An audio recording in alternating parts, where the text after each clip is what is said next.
Olimlar dunyodagi eng kichik simsiz uchuvchi robotni yaratdi. U hasharotlar harakatini taqlid qiladi va ichida elektronika bo'lmagan holda ishlaydi. Kaliforniya universiteti olimlari dunyodagi eng kichik uchuvchi robotni yaratishdi. U asalariga o'xshab harakatlanish uchun magnit maydonlardan foydalanadi. Ushbu kichik qurilmaning og'irligi atiga 21 milligram bo'lib, o'lchami 1 santimetrdan kichik. Robot havoda muallaq turishi, tez yo'nalishni o'zgartirishi va aniq qo'nishi mumkin. Ushbu qurilmaning asosiy xususiyati hasharotlar singari harakatlana olishidadir.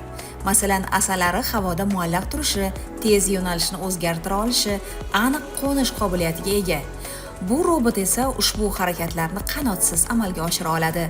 Uning harakatlari tashqi magnit maydoni orqali boshqariladi. Olimlar kelajakda faol boshqaruv tizimini qo'shishni ham rejalashtirmoqdalar. Shuningdek, qurilmaning o'lchamini 1 mm dan kichik qilish ustida ham ish olib borishmoqda. Agar bunga erishilsa, robotni zaifroq maydonlar, masalan, radio nurlari yordamida boshqarish mumkin bo'ladi. Kelajakda esa bunday texnologiyalar tibbiyotda, masalan, ichki organlar operatsiyalarida qo'llanilishi mumkin. Bugungi kunda ham mikrorobotlar dori moddalarini aniq joyga yetkazish, tromblarni olib tashlash, tor joylarni tekshirish va atmosferani monitoring qilish kabi vazifalar uchun ishlatilmoqda.